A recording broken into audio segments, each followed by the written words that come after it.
everyone. Welcome. I know I'm not Lucian. Sorry, you have me today. I know. I'm so sorry. But really, really grateful to see so many people here. We have a really exciting event planned for you today, going to be led by one of Longy's very own alumni, who we are so proud of, Dr. Erica Glenn. And we sent out some information about Erica, so I won't spend today toting all of her incredible achievements. But Erica comes to us as a conductor, as a composer, as a vocalist, as a performer, an educator, an advocate, and I could go on and on. But I actually think it's better for you to just hear directly from Erica. So I'm going to turn it over to her to give her presentation. As always, feel free to ask questions as we go. And hopefully you scanned on your way in for attendance. If you forgot, make sure you pop out really quickly and scan in, and Lucian will be sending that attendance form to you a little later today. Without further ado, I will turn it over to Erica Glenn. Oh my, I think it works.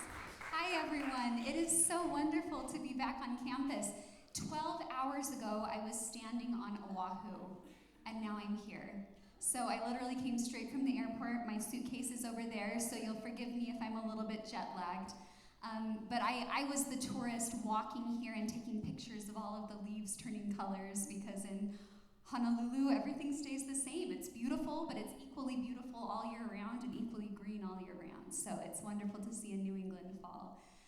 It's also wonderful to be back here on campus and to chat a little bit with folks who work here, and to see the way Longy is really leaning into its mission as an agent of social change and creating holistic musicians who are able to carve their own niche in the world of music. And that has certainly been my experience. So right now, as you see, I am the director of choral activities and an assistant professor of choir and voice at Brigham Young University, Hawaii, where we have students from over 70 different countries. It's a remarkable place to work. But you'll see that I've had kind of an odd and varied career. Oops, let me make sure this is working. Did it just take a second? There we go. So I am a Longy alumna. I graduated with my MM in 2010 before going on and doing a doctorate in choral conducting. And these are just a few of the projects that I've been involved with Longy since that period of time. Let's see, do I need to hold this in a specific spot? There we go, okay. This is something fun that happened while I was at Longy. So between my 2 years of my MM, I received an invitation to go and work for Charles Strauss in New York City. He's the composer of Annie and Bye Bye Birdie. And the way this happened was I wanted an internship that would be interesting to me, and at the time I was writing my own musical. And nothing that I could find really fit what I wanted to do. And so I scoured the internet looking for email addresses of composers on Broadway, couldn't find anything. Finally found a web page where you could submit information like a happy birthday message for Charles Strauss. It was in honor of his 80th birthday. And it was actually a 2-year-old website. So I was like, I don't know if this message is ever gonna get to him. But I just wrote him and said, hey, here's who I am, here's my background, here's what I'm working on. Would you ever consider having an intern come and shadow you and watch what you do and help you with your productions? And he's like, well, I never considered that, but sure, why not? So essentially, yes, that message did make it to him. He actually called me directly on the phone, and I almost dropped the phone when I got the call. But it ended up being the most remarkable experience and led me to a lot of important connections in New York City. I ended up transcribing a lot of his classical works. I don't know if you all know that he attended the Eastman School of Music and actually began his life as a classical composer. He studied with Aaron Copland and others, Nadia Boulanger actually. And so I transcribed a bunch of his classical chamber works that had never been performed before, and we brought them to Longy, and Longy premiered essentially many of these pieces of Charles Strauss's that had never been performed before. It was such a cool experience for all of us.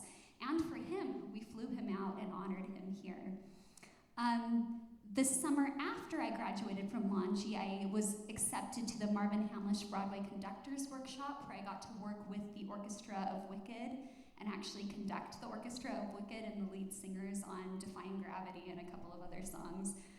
So another really cool experience that was in part facilitated by Longy. This is the musical that I was working on when I was here. It eventually did get produced, actually the year after I graduated from Longy. I went on and did a master's degree, a second master's in the arts and education at Harvard. And while I was there, we produced a full-scale version of the musical. It's based on George Eliot's novel, Silas Marner. And we produced this at the ART, the Oberon stage at the ART. Since Longy, I have continued to have a kind of weird and varied career. Everything from writing parody songs about Simon Cowell that I actually performed for Simon Cowell on America's Got Talent, to singing with Early Music Hawaii, which I do now as a soloist, to performing in more traditional musical theater, so just kind of all across the board. Here are some of those photos from various experiences I've had in musical theater. I did get my DMA in choral conducting from Arizona State University, and these are some of the amazing experiences that I've had in the realm of conducting. The most recent being a premiere of a work that I wrote that was produced, and I got to conduct at Carnegie Hall this May, and I'll talk a little bit more about that. I'm also a composer. My MM here was actually in music composition, believe it or not. And so these are some of the groups that I've worked with, including you'll see the Longitude New Music Ensemble. My capstone project here was a piece called Wind Shear for chamber orchestra. But one thing I loved so much about Longy was the focus on things like the Dahlcroze system, which I utilize in all of my teaching. I'm a very kinesthetic person. I use a lot of eurythmics. And then also just the focus on community outreach. While I was here, I had the chance to go work at the Cambridge Community Center with underprivileged children and help them found a theater and music program. And all of this just got me asking questions. So some of the questions I started asking were, for example, how does music impact students who are neurodivergent? Or orphans with behavioral disorders, or refugees processing the trauma of forced displacement? How does music influence the development of individual and national identities? And then what voices have Western scholars left out of this story, and what does that mean?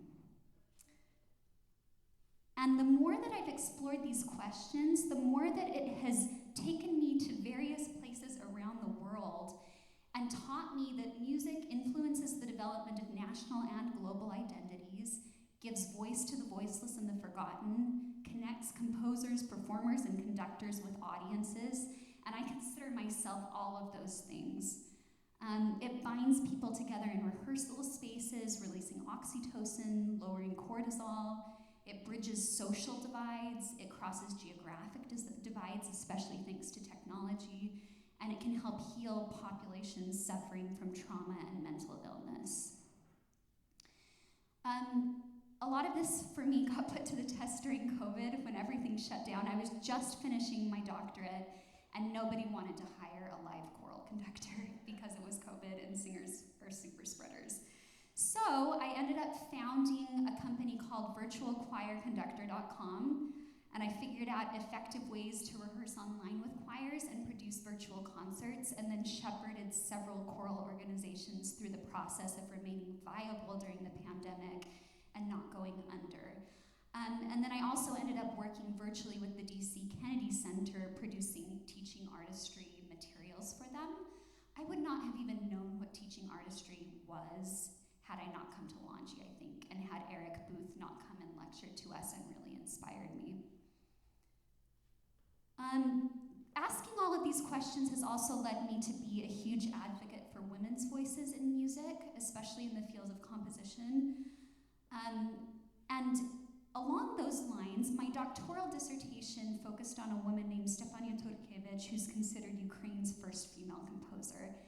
And I ran across her kind of by accident. I was researching some Russian female composers, and I saw her name on this list. And I lived in Ukraine from 2008 to 2009 in Mariupol, Kharkov, and Donetsk. So 3 of the areas hit hardest by the war. And so when I discovered that there was this classical female composer from the Soviet era who was Ukrainian, I was fascinated, but I couldn't really find materials about her. So I finally was able to find a Ukrainian language video on YouTube that had been posted by an entity that also had a Facebook page. So I messaged the Facebook page, and within like half an hour, I mean, it truly was kismet. Within half an hour, I think it was her great-nephew. Yep, her great-nephew responded and said, "Oh, hey, I can put you in touch with her living daughters. How can I help you?" And the project came together so quickly after that. This woman is amazing. She was born in 1898, so her coming of age musically kind of coincides with the rise of the Soviet Union. And she actually had to flee because her works didn't comply with socialist realism.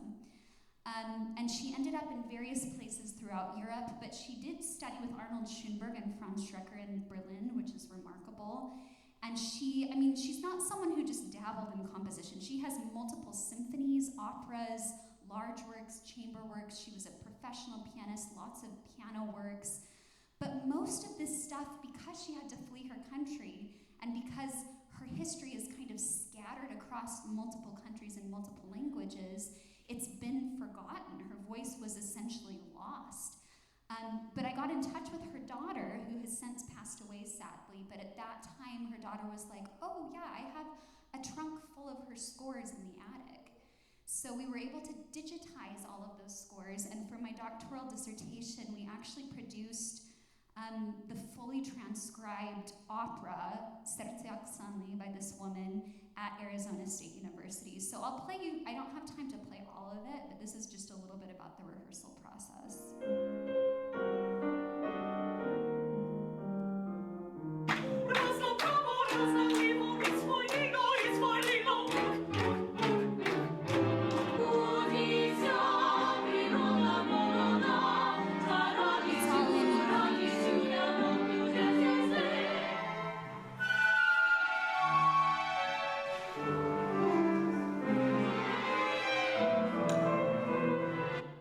So anyway, I can give you guys more materials if you want to watch more of this. It's pretty remarkable. And it's fully in Ukrainian. This was the first time it had ever been performed in the US. It had actually never been performed even in Ukraine. The premiere was in Canada among the Ukrainian diaspora. Anyway, I wish I could talk about that forever, but we're going to go ahead and move on because I know time is limited. Researching Stefania Turkievich put me in touch with so many Ukrainian populations within the US, and it was remarkable what started to happen. I went to the Ukrainian Institute in New York and presented and made a lot of really valuable connections there. And I actually have an article about Stefania Turkievich that is going to be coming out in the Journal of the International Alliance of Women in Music next month. So if you subscribe to that, keep your eyes open and you can read more about her.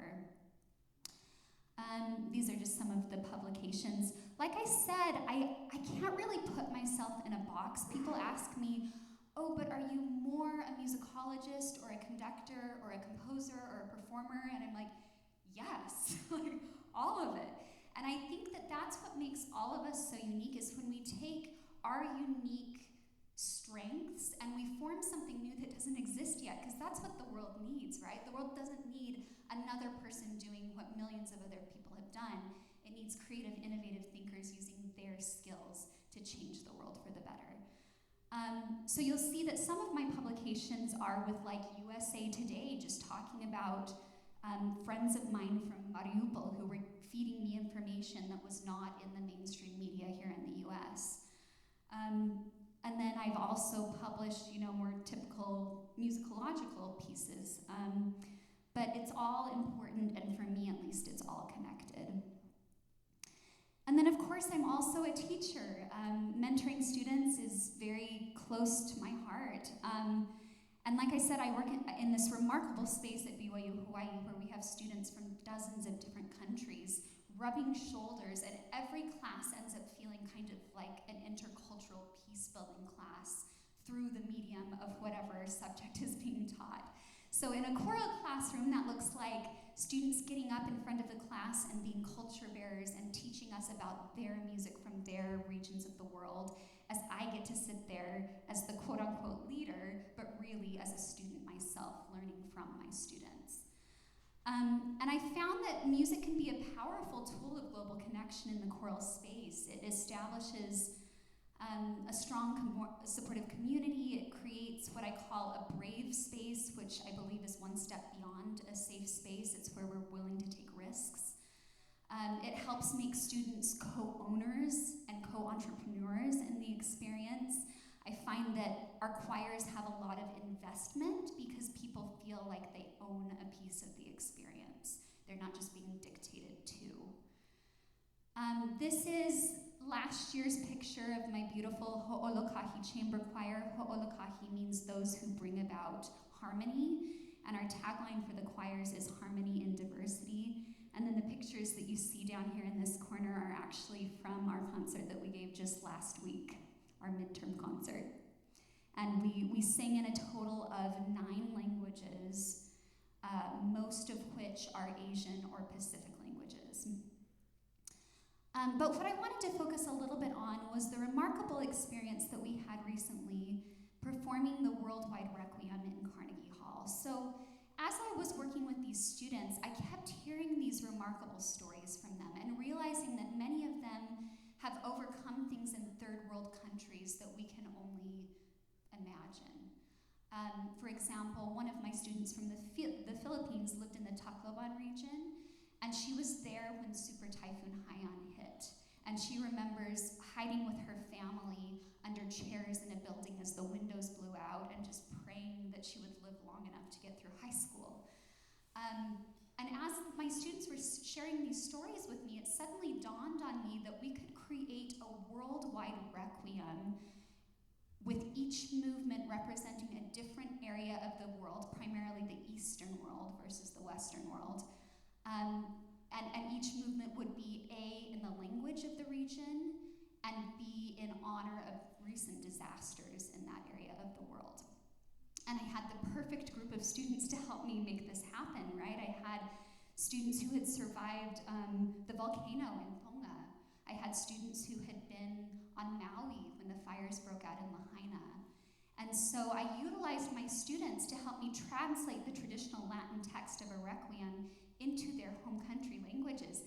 And this became a beautiful project because they would often then turn to people from back home and they would get multiple opinions, and it would become this conversation back and forth about how best to translate things. And I actually used the eyewitness accounts of the students as well. So in addition to the Latin text, there are bits that soloists sing in English that are the actual words of my students who experience these events. So taking this piece to Carnegie Hall, it's a 30-minute, 7-movement work for orchestra, choir, and 4 soloists. And it didn't just feel like us going to perform at Carnegie Hall. I mean, I think the coolest thing of the whole experience was that my students recognized that Carnegie Hall was not the amazing part of this project, although Carnegie Hall is amazing. The amazing part of this project was that for the first time ever in Carnegie Hall, languages like the Waray language, which is a less spoken language in the Philippines, would be heard on that stage.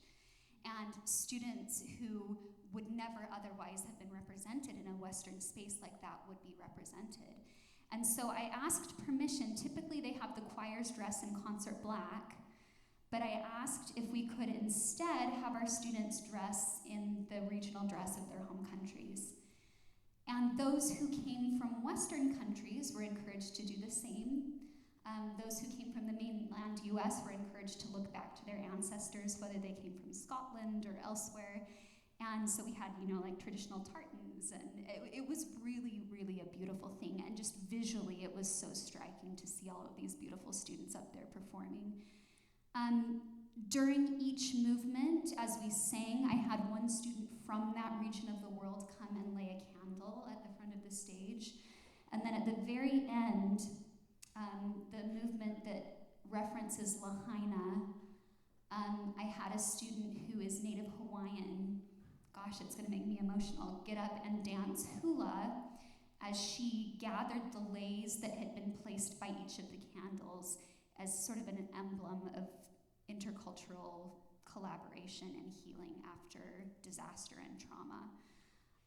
And this was such a powerful experience, not just for the students, but also for all of those who participated, so certainly for the audience members, but then we brought 54 singers, and then there were 50 other singers that joined us, plus the orchestra. And let me just play you a little bit of this.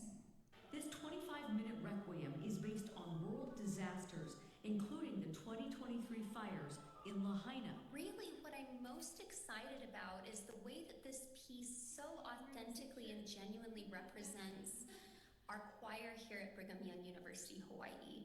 It's a piece that is in 8 different languages. These students also provided eyewitness accounts.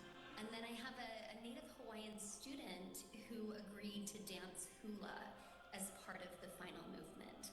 And this movement integrates melodies from all of the other movements, very literally weaving together this rich cultural tapestry. This student who will be dancing hula has also done extensive research into the kinds of plants that, first of all, we can transport to New York and will survive the trip, but also that very authentically and symbolically represent each of the countries. And those will be laid at the foot of the stage as we sing each of the movements. And then in that final movement dedicated to the fires in Lahaina, she will put all of the leis on and she will dance hula as a visual representation of cultures coming together and experiencing this healing. I think that space will just be flooded with aloha spirit and frankly, the spirit as well. I hope that much more than just walking away and saying, oh, that was a great performance, I hope people are somehow deeply and profoundly moved. I hope that they walk away with an idea of the profound impact that the arts can have in restoring and healing and bringing together cultures. And I hope they feel inspired to implement that somehow in their own lives. What a performance. So that gives you just a little taste of the experience, and I was so gratified to see. I got so many emails and letters and messages from people who had been deeply touched by this experience. And I was especially impressed by this message from the first chair cellist in the orchestra. He said, I've been a cellist in that orchestra since 1992, so I've worked with countless composer-conductors for many premieres, and this one may end up being the most memorable, because when music serves its true purpose as a language to communicate beyond all human barriers, and those in attendance leave better people, it's unforgettable. I'm deeply impressed with your choir's heartfelt and courageous performance. And then likewise, I received just letter after letter after letter from my own students talking about how transformative this was for them. And some of them referenced, like one of my students from Tonga said that this was the first time he had really shared the story of the eruption, and he realized that he hadn't fully psychologically processed it until he went through the process of rehearsing this piece and then performing it on that stage. And many students expressed similar sentiments. Oops. All right, what's next for this? Well, we were just invited to have a European premiere of the piece in 2027 with the Oxford Philharmonic Orchestra. And it's going to be a wonderful concert series out there that will include John Rutter, so all of the members of my choir will get to sing under his baton for a piece that he has recently written as well. And it's wonderful to see how when you kind of hit on the right idea, it gathers momentum of its own. You don't have to push too hard. And there have been plenty of doors that I've tried to push that haven't opened, but then there have been other doors, like sending that random message to Charles Strauss, or having this idea for the Worldwide Requiem, or messaging the great nephew of Stefania Turkiewicz on Facebook. And it's like when things are meant to happen, then they just gather kind of a natural momentum.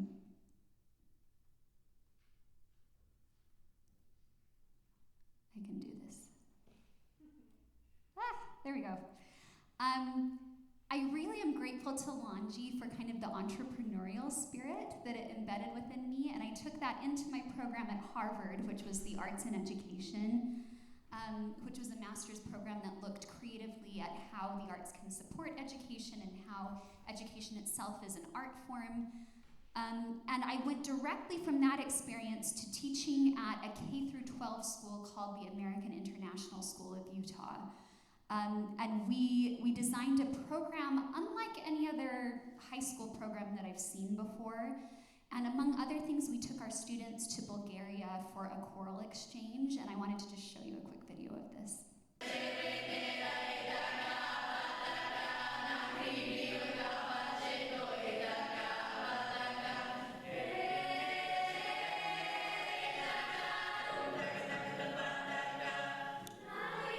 AISU also houses a robust performing art. So, anyway, you can hear that they're performing not in a Western choral style at all, right? That was a very, forward, present, resonant, almost abrasive sound to Western ears, but that is how they are trained to sing in the traditional Bulgarian choirs. And our students got to experience that firsthand and then perform wearing traditional Bulgarian dress. And it was a side-by-side project with other Bulgarian students their age, which ended up being really rich in many ways. While I was there, many of the students I worked with had, I learned either neurodivergence or mood disorders.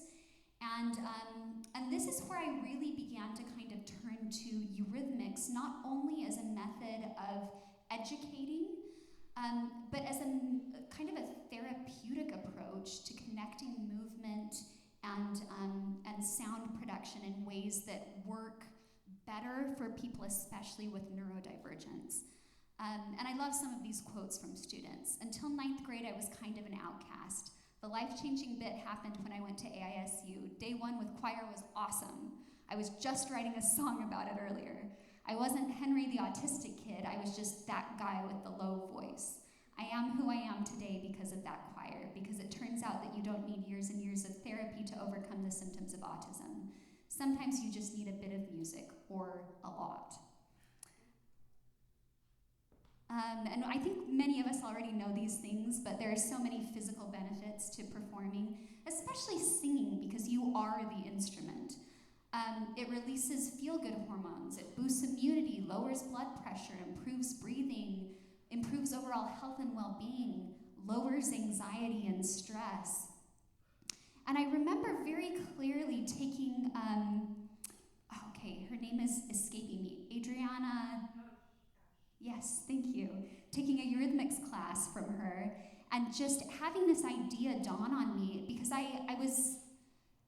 had a friend who had adopted a son from, I believe it was from Russia, either Ukraine or Russia, and he was exhibiting severe signs of reactive attachment disorder, and the only forms of therapy that had been developed at that point were pretty harsh. Like, they would draw a circle on the ground and just put him in the center, and then not allow him to leave that circle except to get food and go to the bathroom, kind of trying to break him down to an infantile state again so that they could rebuild connections. And it just felt wrong to me. And I thought, there's gotta be a better way, because kids with reactive attachment disorder, in some ways like people with autism, have a hard time distinguishing between nuances in emotion, and they have a really hard time sometimes connecting abstract thoughts with physical things. And the more I watched the way that eurythmics operates, the more I thought, oh my gosh, eurythmics unites really abstract things with really physical, concrete things. It takes something like the technicalities of music theory and makes them immediately understandable in the body. It takes something like a musical phrase and makes it immediately understandable in the body. So I ended up I think this was in 2010, I got a grant to go to Russia and work with orphans who had reactive attachment disorder using eurythmics, a form of eurythmics, to see if it would have a therapeutic impact. And the results were really promising. This is one of our little sessions with the kiddos. They were so cute. This is the kiddos and their caregivers. And what we were trying to teach the kids is that you can modulate your emotions and you can choose what emotions you're going to experience, just like you can choose how your body responds to different kinds of music. So we would play like angry music and they would stomp around and then we would stop. And then we would play sad music and then walk around and then would stop. And then would play happy music and then walk around. And it's amazing how effective it was even for kids this young.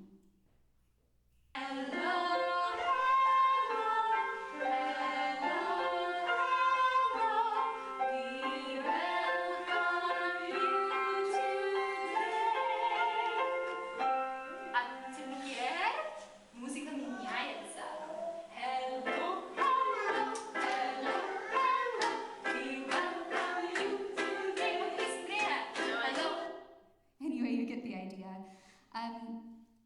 And then I wish I could talk about that more, but we're running out of time, so I'm going to go on to a more recent study that I did in Poland.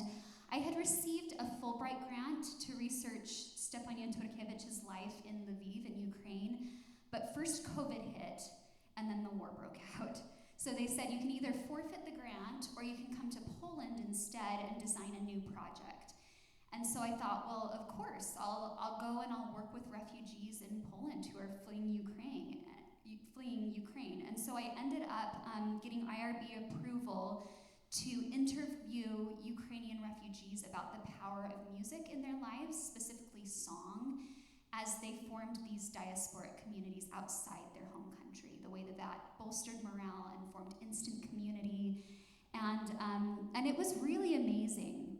I spoke with 39 Ukrainian citizens, most of whom were living as war refugees beyond the borders of Ukraine. And without fail, all of them cited like 2 or 3 pieces as being really important to them, one being the national anthem, another being a piece called Czerwona Kalina, which is about a plant, the red viburnum plant that grows in Ukraine and then is easily trampled down but always rises again and has kind of become an emblem for the country. And I actually ended up writing a choral arrangement of that piece that got published by Santa Barbara Music Publishing, so I'm very happy to know that other choirs now get to experience a song that I was taught working with refugees in situations very much like this. They would have old, upright pianos that were donated sometimes in these centers, and I'd just sit down and start playing. Often I'd start with something like Chopin, because they love Polish music, and people would just gather to listen. At one point, you can see lots of kids would come over and sing with me. They were adorable, and I ended up leading several music sessions with different groups of kids. Oh, this is one of the refugee centers. You can see the way the cots are just lined up endlessly in what used to be a conference center. But one of the women that approached me in that center that I just showed you was Olga Burlakova, who used to sing with the National Opera in Kharkov. She heard me playing Chopin and knew I was a trained musician and came over, and all she had come to the refugee center with was her important documents, a few pairs of clothing, and her sheet music. That was the important thing that she wanted to bring with her. So she asked if I would sight read some Bach with her, which I did, and somebody caught it on social media and posted it, and it suddenly started to go viral, and within days she had an engagement with one of the major orchestras, and she had an offer of housing from somebody, and she was able to start to kind of build a career for herself. I also had the opportunity to go and sing some of these songs at various centers, and it was wonderful to learn what the songs were that were most meaningful for the people, and then to be able to perform them for them and invite them to sing along. There we go.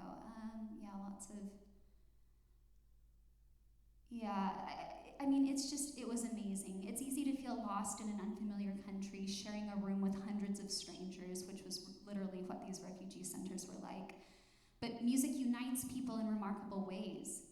A Ukrainian friend told me, for us, life itself is a melody in which one hears in turn joy, sadness, and lyricism.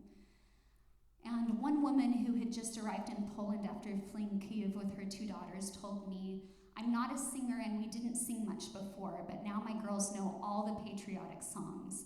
When bombing was heaviest in Kiev, I would wrap my arms around them in the fetal position and sing.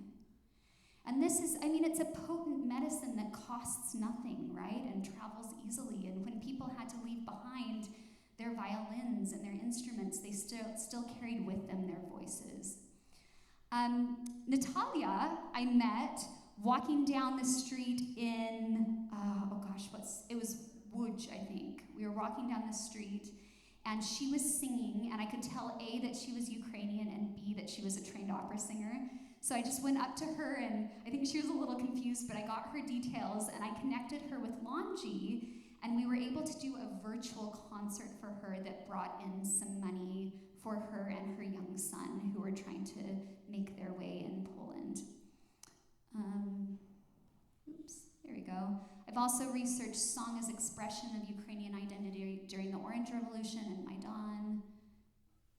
And then I'll just end with this. Most recently, I was in Estonia researching the Estonian singing revolution. How many of you have heard of the Estonian singing revolution? Really? Oh, this is so exciting because now you get to go research it. It's amazing. Estonia is the only country that bloodlessly separated from the Soviet Union, and it did so, I'm not kidding, it did so through song. Hundreds of thousands of people gathered in the song festival grounds. The song festivals have been an integral part of Estonian culture for centuries. And they just kept singing their national hymns until the police didn't know what to do anymore. They couldn't throw everybody in jail. They couldn't stop them from singing. And this was broadcast all across the country, and it built morale, and every city started doing it. And pretty soon, invading forces just stepped down. It's remarkable. And in 1989, there was something called the Baltic Wave, which was a human chain that was formed. It was 420 unbroken miles of people holding hands across the Baltic states and singing together. So while I was there, I researched the Estonian singing revolution. This was through an American Council's grant. And I actually interviewed one of the leading pop stars who was part of this movement. And he recounted his experiences firsthand, which was just remarkable. And then the last thing that I will touch on before opening up some time for Q&A is an upcoming project with my students where we are planning, so a lot of my students come from countries where music organizations aren't really available in their home countries. So what we want to do is empower our students to go back to their home countries and have knowledge of how to set up nonprofits and NGOs and kind of get things moving in their home spaces.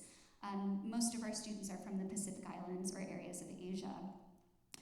And so I know Liz Shropshire, who founded Peace Through Music International. We met while I was in Poland, and I helped her set up her organization in Poland. She has been working with refugees for something like 20 or 30 years in various locations around the world, including Bangladesh. And anyway, I helped her get her organization set up in Poland. And what we're going to do this summer is we're going to bring 10 to 15 of my students. This is being funded by our entrepreneurship center on campus. We're going to bring them to Poland to work with Peace Through Music International, administering Liz's music curriculum, and then also learning directly from Liz what it takes to set up a nonprofit or NGO and how you do something like that. And in connection with this, there will be a course beforehand that will touch on issues of grant writing and how to prepare a compelling proposal. And students will actually have to generate their own projects and ideas that they would like to carry forward into the world. And I think within all of this, you can see how Longy put a lot of these seeds in my brain, right? They didn't tell me to do this, but they taught me the principles that led me to brainstorm how to make things like this happen. So anyway, that is it. I wanted to leave a little bit of time here at the end to allow you all to ask any questions that you might have.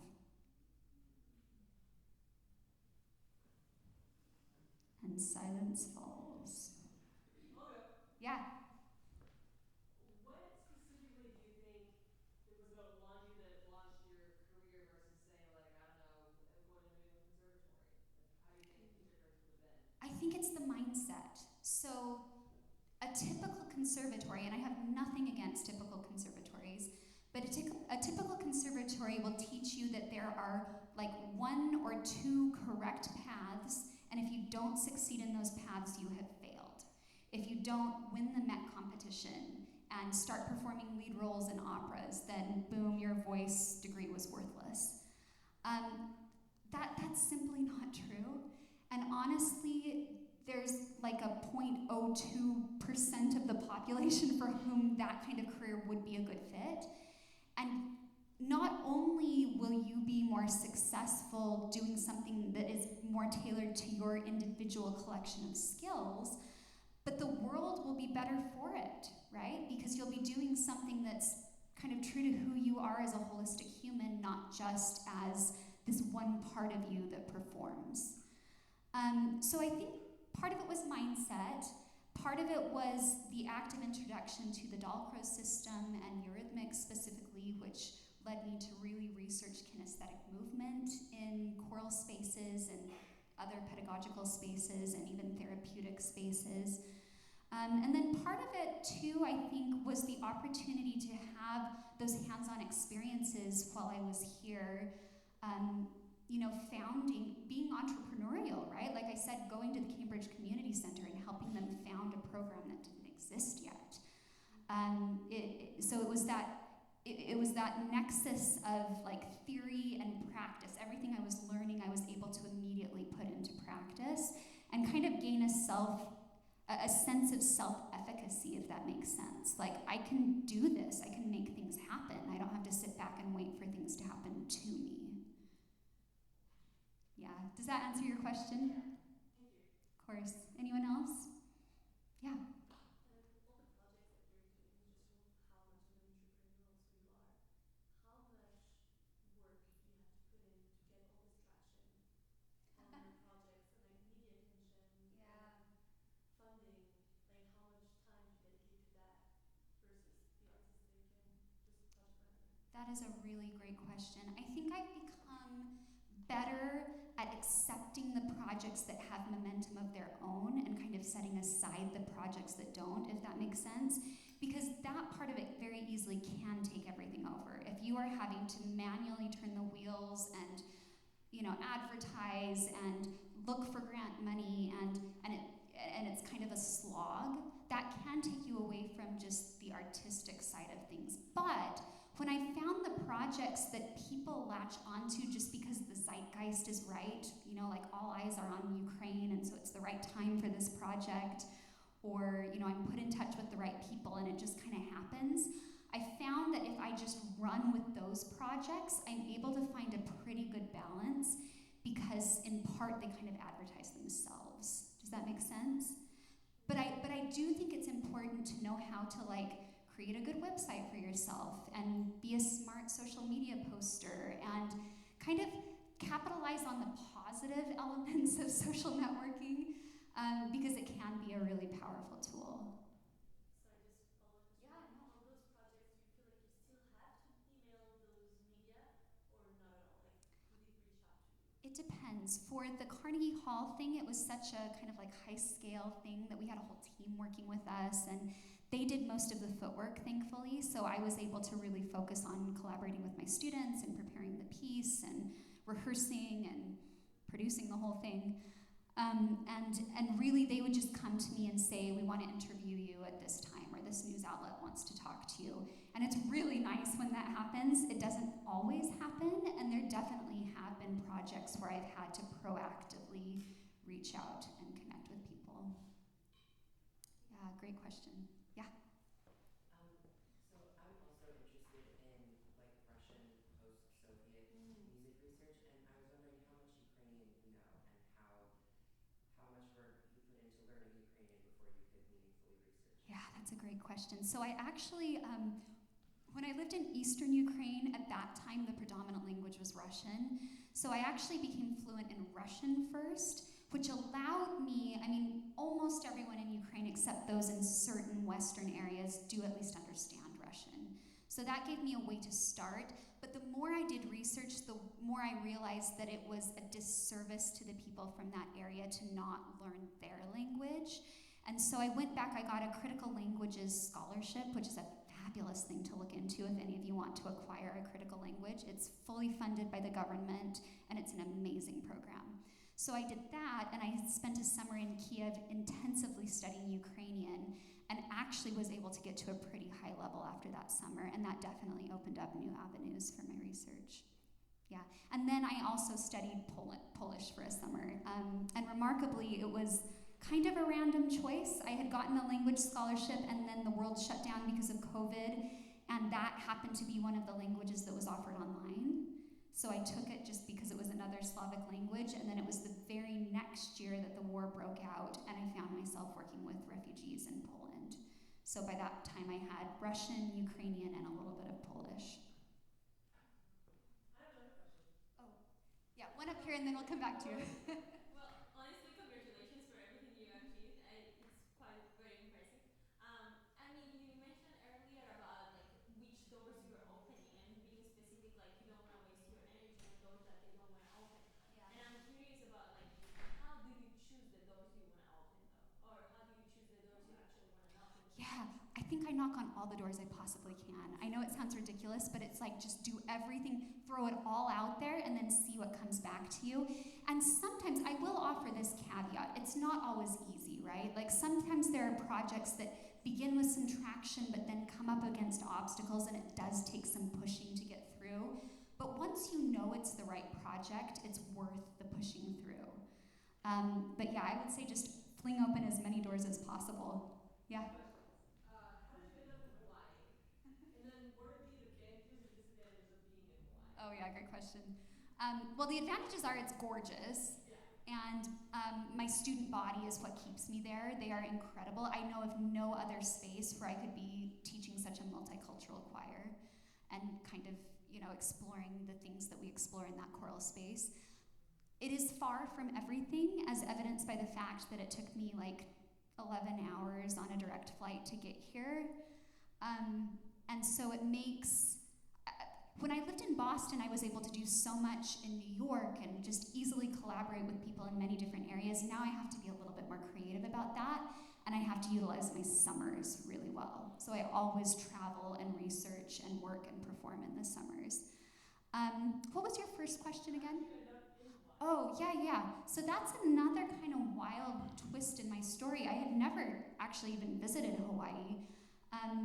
But when COVID hit and I had founded virtualchoirconductor.com, BYU Hawaii needed a virtual choir conductor at that time. And so 2 different people recommended my name because they had worked with me. And so they reached out to me, and I was like, yeah, part-time gig, sure. And I just fell in love with the students. And so first a visiting position opened up, and I thought, cool, we're better to go spend a couple years while I'm figuring out where I ultimately want to land. I'll go be a visiting professor for a couple years.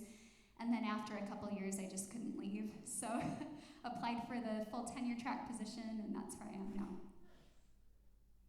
Yeah. I also have 2 questions.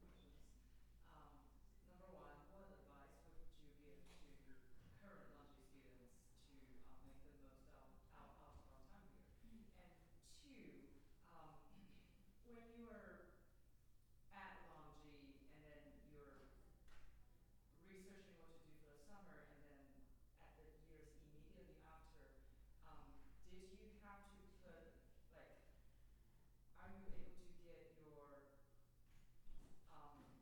rent and food or covered through this kind of gig, or like as you move on in your career, at what point did that transition happen and you're able to be fully independent? And any advice for rural college people? That's very practical of you. Gosh, I guess I'm lucky. I actually have always been able to make a full-time living through music. And even when I was a student, I was accompanying for people or teaching piano and voice lessons. And then as soon as I left Longy, I taught at the Franklin School for the Performing Arts for a year, and then also worked with the Franklin Performing Arts Company and was adjunct at Dean College. So it wasn't like an ideal, here's where I ultimately want to end up yet, but I really feel like if you are persistent enough, and if you show people that what you have is of value and don't just wait for an opportunity to fall into your lap, there are always ways to make music a viable career. And that is what I felt like I did at Longy, and that would be my advice to all of you, is take advantage not only of everything that Longy offers, but everything that Boston offers. Gosh, now that I'm in Honolulu, I miss just the vibrancy of the Boston scene. You guys can go to any number of concerts at NEC for free. I'm gonna go to like 4 of them this week while I'm here. You can go get cheap tickets to BSO, right? You can go just soak in everything that the city has to offer. And there are little corners of the city that need you, whether it's a community center or whether you're just gonna, set up a private studio and offer lessons. But yeah, if you can bill yourself, if you can figure out kind of what your brand is, and I don't mean that in a gimmicky way, I mean figure out what your values are and make that evident in the way you present yourself for employment, and you will find a match. Will it happen immediately? Maybe not, but absolutely it will happen if you're persistent enough. I'm so sorry, but we actually have to wrap because there's a I'm class so in sorry. here. I'll come talk to you. Thank you so much for joining us today. If you all would join me in thanking Erica. Oh, my pleasure. Come visit me in Hawaii.